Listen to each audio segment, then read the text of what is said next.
El olor de la muerte flotaba sobre la hierba de Cimarrón. Las botas de Elias Cross se hundían en el polvo mientras el sol le quemaba la nuca hasta dejarla en carne viva. Había enterrado a su único hijo hacía 3 semanas. El muchacho había sido pisoteado bajo miles de pezunas cuando una tormenta enloqueció al ganado. Desde aquel día, Elias no había vuelto a pronunciar palabra. Vendió la manada, incendió el granero y se marchó con nada más que whisky y una pala. El cielo era de un azul cruel. Ni viento ni sonido. Entonces un grito cortó el silencio. Era un sonido que no pertenecía a los vivos. Un llanto demasiado roto, demasiado perdido para venir de este mundo. Débil, ronco, casi inhumano. Elias giró la cabeza y la vio. Una muchacha que no tendría más de 20 años, atada a un algodoncero caído. Su vestido colgaba hecho jirones, las manos hinchadas y moradas por las correas de cuero crudo. Los labios agrietados, el cabello apelmazado de tierra. Por un instante, Elias creyó estar viendo un fantasma. Se parecía a su mujer muerta, la misma piel pálida, los mismos ojos salvajes suplicando piedad. Se acercó. Por un segundo se quedó helado, las palabras que salían de aquellos labios partidos hicieron que su viejo corazón diera un vuelco. Luego comprendió lo que realmente quería decir, y por un momento casi soltó una carcajada ante su propio pensamiento sucio antes de que la vergüenza lo golpeara con fuerza. La muchacha luchaba por hablar, la voz temblando entre sollozos. «Háblala, con fuerza». Elias se quedó paralizado un instante, las palabras le atravesaron el pecho. Luego vio lo que en verdad pedía, las muñecas sangraban donde el cuero se había hundido. Quería que cortara el nudo, que lo abriera, que la liberara. Sacó el cuchillo. Vio un pequeño cantimplora medio enterrada junto a las raíces. Tal vez el hombre que la ató la había dejado allí. Eso explicaba que aún respirara bajo aquel sol. La hoja tembló en su mano. La deslizó bajo la correa, la abrió de un gruñido y arrancó las ataduras. La muchacha cayó en sus brazos cadeando. Por un latido la sostuvo como quien se aferra a un recuerdo, temiendo que si la soltaba desapareciera, como todo lo que alguna vez amó. Tenía la piel ardiente febril. El cuerpo le temblaba de miedo y agotamiento. «¿Quién te hizo esto?», preguntó. Los ojos de ella recorrieron el campo aterrados. «Por favor, que no me encuentre», ver luego se desmayó. Elias miró alrededor. La hierba ondulaba, susurrando bajo el calor. Un caballo relinchó lejos. Invisibles, vio huellas de carro que se dirigían al este, hacia Solo Creek, y en el árbol roto junto a sus muñecas, taladas profundamente en la corteza, había 3 letras. Esgy conocía esas iniciales. Pertenecían a un hombre en quien una vez confió, un hombre que había cabalgado con él en sus años jóvenes, un hombre que desapareció el mismo año en que su esposa se esfumó. Elias sintió que las rodillas le flojeaban, la pala cayó de su mano y golpeó la tierra con un ruido sordo. Miró a la muchacha, luego al camino. El corazón le martilleaba, ¿quién era ella en realidad? Y porque llevaba la marca del hombre que destruyó su vida, tendió a la muchacha sobre un parche de hierba seca, vertió lo último de su cantimplora sobre sus labios, le dio apenas un sorbo, luego esperó. Después le dio migajas de galleta dura de la alforja, despacio y con cuidado. Tardó casi 2 horas, hasta que su respiración se estabilizó lo suficiente para hablar.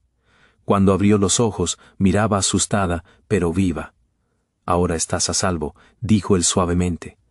Ella negó con la cabeza. «Aquí nadie está a salvo». Su voz se quebró al decir su nombre. Adame Whitham, venía de Dodge City. Su madre había muerto el invierno anterior. Su padrastro la sacó de casa una noche. Dijo que le había encontrado trabajo con una familia al sur, pero la ruta que tomó no era la de ningún hombre decente, y el trabajo que prometía era más oscuro que el pecado. Cuando el carro se detuvo al borde de la pradera, ella comprendió lo que realmente significaba. Elias escuchaba en silencio, el viento pasaba por la hierba como un susurro de fantasmas. Casi podía oír la voz de su esposa en él. El nombre que pronunció Ada lo golpeó como un martillo. Small Sola Cecilus Gley. Conocía demasiado bien ese nombre. El hombre había sido vaquero a sus órdenes y desapareció la misma noche en que robaron a su esposa y dejaron su sangre en el suelo de la cocina. Elias apretó el puño hasta que los nudillos se le pusieron blancos. Sintió el dolor del recuerdo cortando profundo. Pero entonces Ada le tocó el brazo. Sus dedos temblaban. «Por favor, si me encuentra, me matará». Elias miró las huellas que se dirigían al este, 2 surcos frescos y profundos. Las ruedas llevaban peso. Algo pesado iba oculto bajo la lona. Alzó la vista al horizonte donde el camino se perdía en la reverberación. El aire temblaba de calor. Ayudó a Ada a subir a su caballo. Lo seguiremos, dijo, pero no para matarlo. Para que pague como es debido. Ella se apoyó débilmente contra su espalda, aún temblando, pero se aferró. Cabalgaban hasta que el sol bajó y la pradera se volvió oro. Ada señaló adelante: Ali, esa cabana junto al arroyo. Se queda ahí. Se detuvieron junto a una choza medio enterrada en maleza. Humo salía de una hoguera agonizante. Elias avanzó despacio, las botas silenciosas sobre la tierra. Olía a whisky y sudor desde dentro. Quitó la lona del carro aparcado junto a la puerta. Lo que vio le detuvo el corazón. Dentro había cajas marcadas con la antigua marca de su rancho y un medallón de plata con las letras EIC grabadas. Era el collar de su esposa. La respiración se le cortó. Ningún ladrón podía saber dónde lo escondió ella aquella noche. Solo alguien que estuvo dentro de la casa. Cayó de rodillas, apenas pudo susurrar su nombre. Ada lo miraba con ojos muy abiertos y temblando. Aún no sabía qué había encontrado, pero Silas estaba más cerca de lo que creían, y no estaba solo. Elías se quedó inmóvil junto al carro. El medallón de plata brillaba en su palma. Por un instante el mundo se quedó sin sonido. El aire, el arroyo, hasta las moscas parecían haberse detenido. Ada lo observaba, confundida por la expresión de su cara. Él guardó el medallón en el bolsillo. «Quédate cerca», susurró. Pero antes de que pudieran moverse, una puerta chirrió a sus espaldas. Olor a humo y whisky se derramó en el aire. Una sombra llenó el umbral. «Vaya maldita sí», dijo una voz ronca. Silas Clay salió con un rifle más viejo que ambos. Su sonrisa mostraba 2 dientes menos y una vida entera de malas decisiones. «No pensé que vendrías a buscar fantasmas, Crow». La mandíbula de Elias se tensó. «¿Dónde está ella, Silas?» «Mi esposa». Silas soltó una risa seca y cruel. «¿Dónde van todas las buenas mujeres cuando descubren qué clase de hombres se casaron?» Ada yadeó. Intentó retroceder, pero Silas apuntó el rifle hacia ella. Elias se movió sin pensar. Agarró un leno del suelo y golpeó el cañón hacia un lado. El disparo se perdió, retumbando en el campo. Los pájaros salieron volando de los árboles. Lucharon en el polvo como 2 animales cansados. Ada corrió al caballo, tomó la pequeña pistola que Elias guardaba en la alforja. Lo había visto recargarla una vez en el camino. Sus dedos imitaron torpemente el movimiento, y de algún modo funcionó. El arma pesaba más de lo que esperaba. Le temblaba la mano, pero la mantuvo firme. «Suéltalo», gritó. Silas se quedó helado un segundo. Elias aprovechó para derribarlo. Cuando la pelea terminó, ambos sangraban y jadeaban. Elias ató las manos de Silas con la misma correa de cuero con que había liberado a Ada. Lo arrastró hasta el carro. Bajo el piso encontró papeles, libros de cuentas antiguos y un mapa doblado con cruces. Cada cruz era una manada robada, un rancho quemado, una vida destruida. Pruebas suficientes para ahorcarlo 10 veces. Elias miró a Silas desde arriba. El hombre escupió sangre y se rió. «¿Crees que a la ley le va a importar? La ley está tan sucia como yo». Elias no respondió. Solo miró a Ada y dijo: «Bre, ya veremos». Partieron hacia Dodge City al amanecer. La pradera volvió a quedar en silencio, como si hubiera visto suficiente por una noche. Ada se apoyaba en él, callada, pero a salvo. Elias miraba al horizonte, el medallón pesado en su bolsillo. La justicia estaba cerca, pero nunca llegaba fácil por estos lares. Si has llegado escuchando hasta aquí, date un sorbito de té, recuestad un poco y dime qué hora es, dónde estás, y desde dónde me estás escuchando. Y oyes si esta historia te hizo compañía esta noche, dale al botón de suscribir para no perderte lo que viene después. El amanecer regó lento y rojo sobre la pradera. Elias iba delante con Silas atado al asiento del carro. Ada sentada cerca, detrás. El camino de tierra serpenteaba entre hierba baja y algodoncillos hasta llegar al viejo puente sobre Soulog Creek. Las tablas crujieron bajo el peso del carro.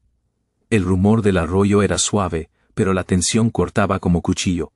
Silas se movió entre las cuerdas. «¿Crees que Dodge City te va a salvar, viejo?», se burló. «El Marshall no moverá un dedo. A la mitad los tengo comprados». Elias mantuvo la vista al frente. «Antes comprabas miedo. Hoy no. Hoy es distinto». Ada iba calada, las manos aferradas al borde del asiento. El viento le levantaba el pelo. Por primera vez parecía más fuerte que asustada. Habían tomado el único camino al este, y Silas conocía cada palmo. Pero entonces un disparo restaló en el aire de la mañana. El caballo relinchó y se encabritó. Las balas hastiaron el pasamanos del puente. Elías tiró de Ada detrás del carro. 2 hombres salieron de entre los árboles, la cara tapada con pañuelos. Silas rió entre las cuerdas. Parece que mis amigos llegaron puntuales. Los disparos retumbaban contra las paredes del arroyo. Elías disparó una vez, acertando en la rueda del carro del primero. El jinete rodó por tierra. Ada encontró un rifle caído junto al asiento y se lo pasó a Elías. Le temblaban los dedos, pero la voz era firme. Tú dijiste hoy es distinto, haz que lo sé. Él asintió una sola vez. Otro disparo perdido astilló la barandilla. La cuerda en las muñecas de Silas ya estaba medio rota del forcejeo y cedió con un chasquido seco. Silas se lanzó, agarró a Ada del brazo y la arrastró hacia el borde. Elías gritó su nombre y corrió. Las tablas crujieron bajo su peso.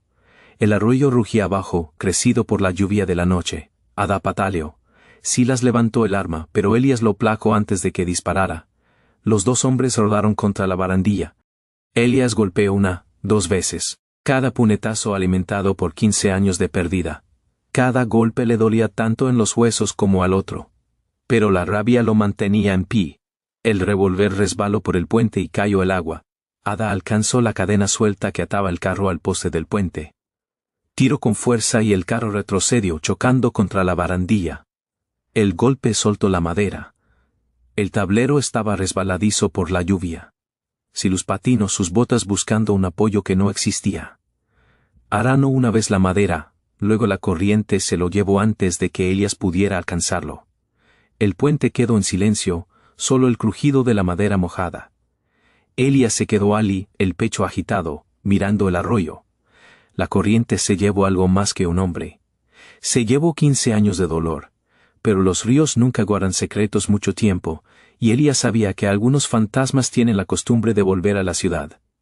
Ada le tocó el hombro. Se acabó, susurró. Pero en el fondo, Elías sabía que no. Porque algo más los esperaba en Dodge City. Cuando llegaron a Dodge City, el cielo volvía a teñirse de oro. Elías y Ada avanzaban despacio por la calle polvorienta, el eco de los cascos resonando contra las fachadas de madera. La gente se paraba a mirar. La noticia del tiroteo en Salo Creek ya había corrido. El marshal salió de su oficina, alto y sereno. Elías le lanzó el mapa doblado y el libro de cuentas del carro de Silas. Nombres, lugares y pruebas, dijo. El marshal asintió, el rostro endureciéndose. Dudó un segundo más. Tú conoces este pueblo, dijo en voz baja. La mitad solía cabalgar con hombres como él. Esto llevará tiempo, pero se hará bien. Acabas de ayudar a cerrar una cadena de crímenes más larga que la misma línea del Santa Fe. La justicia llegó callada aquel verano. No llegó rápida ni fácil. Los juicios se alargaron hasta el otoño. Las charlas en el salón se volvieron agresivas durante semanas, pero al final la verdad resistió. La ley se llevó lo que quedaba de la banda de Silas. El nombre de Elías quedó limpio de las viejas sospechas que lo habían perseguido desde la muerte de su esposa. A Ada la pusieron bajo protección, aunque ella eligió quedarse cerca del rancho de Elías junto al río Cimarrón. Los días se volvieron suaves. Elías levantó un granero nuevo con sus propias manos. Ada plantó flores junto al porche, de esas que solo abren cuando el calor es insoportable.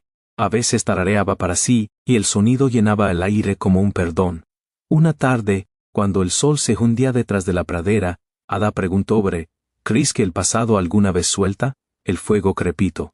Por un momento sonó como viejos recuerdos partiéndose por la mitad, dejando espacio a nuevos. Elías sonrió apenas. No, pero creo que aprendimos a cabalgar a su lado. El viento se levantó entonces, trayendo olor a lluvia y hierba salvaje. Le recordó todo lo que había perdido y todo lo que, de algún modo, había vuelto a encontrar. Tal vez el oeste tenía la costumbre de quebrar a un hombre solo para enseñarle a empezar de nuevo. Tal vez el dolor no estaba hecho para acabar con nosotros, sino para darnos forma. Aquella noche, mientras veían apagarse el fuego, Elías dijo en voz baja: «Tú me salvaste, Ada». Ella negó con la cabeza. «No. Tú te salvaste solo. Yo solo te di una razón para intentarlo». Hubo silencio. Del tipo que sabe a paz. Las estrellas salieron brillantes e infinitas. En algún lugar allá afuera, los fantasmas de la pradera por fin descansaron.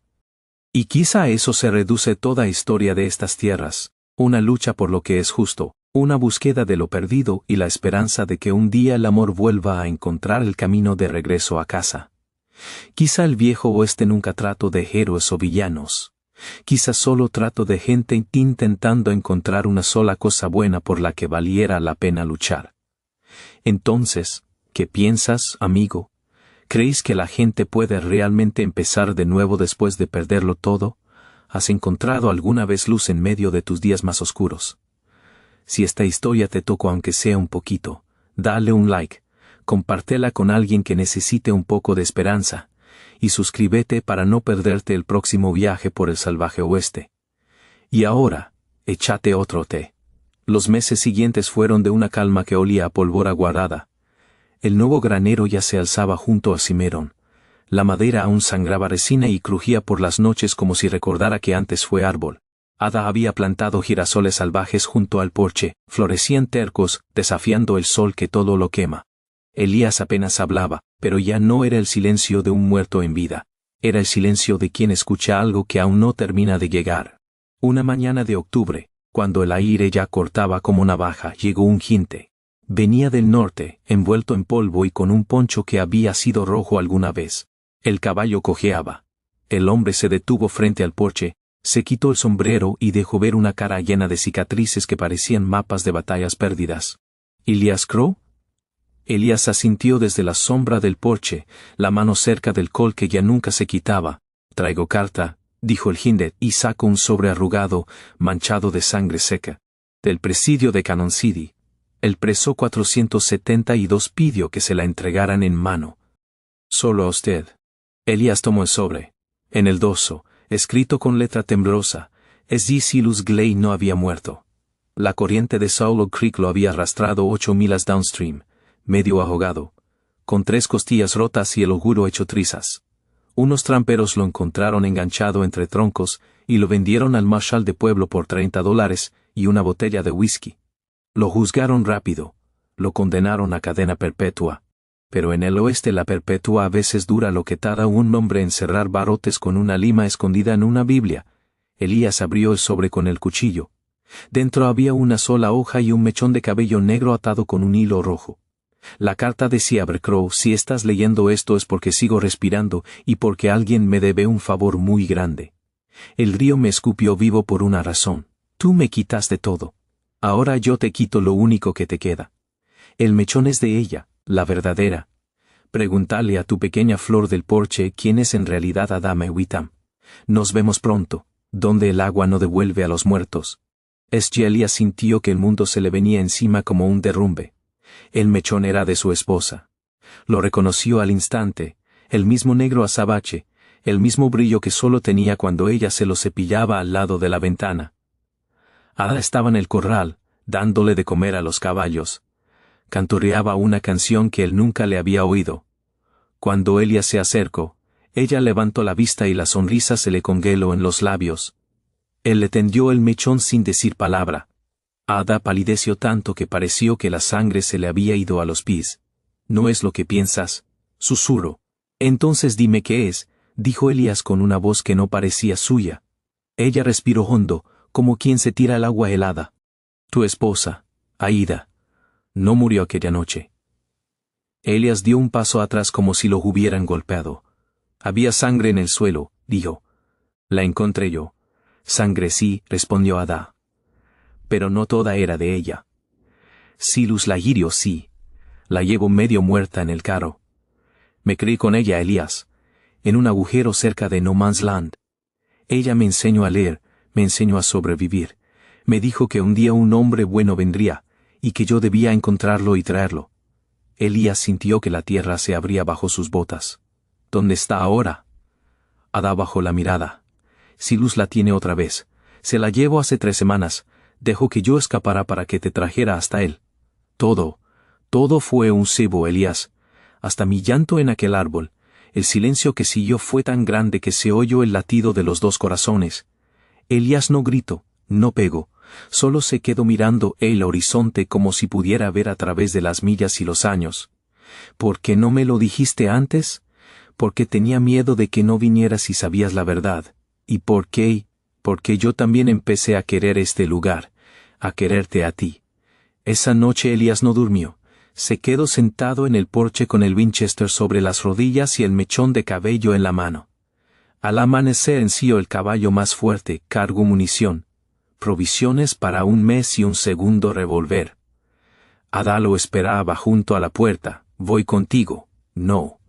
Voy contigo, repitió ella, y esta vez no era súplica, era orden. Conozco el camino. Conozco las señales que ella dejó, y si me dejas aquí, me muero de todas formas. Elías la miró largo rato. Luego asintió una sola vez. Partieron al alba, rumbo al territorio donde los mapas se acaban y empiezan las leyendas, el Panhandle de Texas, el No Man's Land, la franja de tierra que ningún estado quiso y que Dios olvidó. El viaje duró 19 días. Cruzaron ríos crecidos, tormentas de arena que borraban el sol, y una noche en que los coyotes los rodearon tan cerca que podían oler su aliento. Adán nunca se quejó. Elías apenas hablaba, pero cuando lo hacía era para enseñarle a disparar, a rastrear, a leer el viento antes de que hable la tormenta. Una tarde, en las ruinas de un fuerte abandonado, encontraron la primera marca. Un corazón tallado en una viga, dentro 2 letras, Amase. Aida seguía viva, y dejaba migas de pan para que él la encontrara. Días después llegaron al río Cimarrón en su parte más salvaje, donde el agua corre roja por la arcilla y los árboles crecen torcidos como si huyeran de algo. Allí, en una ribera llena de huesos de búfalo, había un campamento. 7 hombres, 2 carros, una jaula de hierro montada sobre ruedas, como las que usaban para llevar locos o animales salvajes. Y dentro de la jaula, una mujer, el cabello negro y largo, sucio, enredado, el vestido hecho harapos, pero cuando alzó la cabeza, Elías la reconoció al instante. Aida tenía una cicatriz nueva que le cruzaba la mejilla izquierda, y los ojos hundidos de quien ha visto el infierno y ya no le teme. Silus estaba de pie junto a la jaula, más flaco, más viejo, pero con la misma sonrisa de dientes rotos. Crow, gritó, al fin. Sabía que mi carta te traería corriendo como buen perro fiel. Elías desmontó despacio. Ada se quedó atrás, el rifle escondido bajo el poncho. ¿Cuánto quieres por ella?, preguntó Elías. Silus soltó una carcajada que asustó a los cuervos. No se vende, Crow, se cambia. Tu vida por la suya. Así de sencillo. Elías miró a Aida. Ella negó apenas con la cabeza.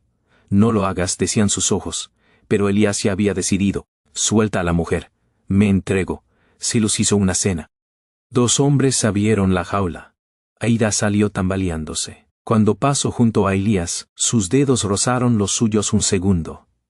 Le deslizó algo pequeño y frío en la palma, la llave de la jaula. Entonces todo explotó. Ada disparó desde la ladera. El primer hombre cayó con la frente abierta. Elías se tiró al suelo, sacó el segundo revólver y empezó a disparar como en los viejos tiempos. El aire se llenó de pólvora y gritos. Fue una carnicería corta y sucia. Cuando terminó, 5 hombres yacían en la orilla roja. Uno huía río abajo. Silus estaba de rodillas, con una bala en el muslo y otra en el hombro, mirando a Elías como si viera al mismísimo diablo. Elías se acercó despacio, el colt humeante. ¿Por qué?, preguntó. 15 años, ¿por qué? Silus escupió sangre. ¿Por qué ella nunca te quiso como me quiso a mí una noche, Crow? Solo una noche, antes de casarse contigo, y tú nunca lo supiste. Por eso, Aida se acercó. Tomó el revólver de la mano de Elías. Lo miró a los ojos. Déjame a mí, dijo, y disparó, una sola vez, entre ceja y ceja. Silus cayó de bruces al río rojo. Esta vez el cimarrón no lo devolvió. Esa noche hicieron una hoguera pequeña, los 3 sentados, envueltos en la misma manta. Aida habló por primera vez en años con voz propia. Pensé que nunca volvería a verte, dijo, y lloró sin ruido. Elías la abrazó. Luego abrazó a Ada, y por primera vez en mucho tiempo, los 3 oraron juntos. Al amanecer quemaron los carros, liberaron los caballos, y emprendieron el camino de regreso. El viaje de vuelta fue distinto, lento, sin prisa. Como quien lleva un tesoro frágil que no quiere romper. Cuando llegaron al rancho del Cimarrón, los girasoles de Ada seguían en pie, más altos que nunca. Construyeron una habitación más en la casa. 2 camas al principio. Luego una grande. Y así, sin grandes palabras, sin ceremonias, las 3 almas rotas empezaron a soldarse de nuevo. Los inviernos llegaron y se fueron, los veranos quemaron la tierra. Los niños nunca llegaron, pero sí llegaron historias. Los vaqueros que pasaban por el rancho hablaban de 2 mujeres y un hombre que vivían juntos junto al río, que nunca cerraban la puerta a nadie, que curaban a los heridos y daban de comer a los hambrientos. Decían que por las noches se oían 3 voces cantando alrededor del fuego, que a veces reían, que a veces lloraban, pero que siempre, siempre estaban juntos, y que en la puerta del granero alguien había tallado un corazón grande con 3 letras dentro. Veré más a ver por qué en el oeste, a veces el amor no viene en la forma que uno espera. A veces viene roto, sucio y lleno de cicatrices. Pero si lo aceptas tal como es, puede ser lo más fuerte que hayas tenido nunca, y así termina la segunda parte. Si quieres la tercera, la de los años después, la de los fantasmas que vuelven, la del último viaje de Elías, solo di la palabra. Él te sigue caliente, amigo. Corría el verano de 1894. El Cimarron llevaba 3 meses sin una gota decente. El lecho era una herida abierta de barro cuarteado y huesos blanqueados de ganado. Los girasoles de hada se habían quemado de pie. Parecían soldados muertos que aún mantenían la formación. Elías tenía 55 años y el cuerpo le pesaba como si llevara 15 muertos a la espalda. Las canas le habían ganado la guerra al pelo negro. Aída y Ada, las 2 ya pasaban los 40, pero el desierto las conservaba como a cuero curtido, duras, velas, peligrosas. Vivían los 3 en la misma casa grande que habían ido agrandando con sus manos. 2 camas se habían convertido en una sola enorme, hecha de roble y recuerdos. Por las noches se oían risas bajas y, a veces, llantos que nadie explicaba al día siguiente. La gente del condado los llamaba los croasecas. Nadie se atrevía a preguntar demasiado. Bastaba ver cómo los 3 entraban juntos al salón de Dodge City, Elías en el centro, una mujer a cada lado, y como el piano se calaba solo hasta que ellos pedían de beber. Pero aquel verano algo cambió. Primero fueron los cuervos, miles. Se posaban en los alambrados, en los tejados, en los cadáveres de vacas. No graznaban, solo miraban.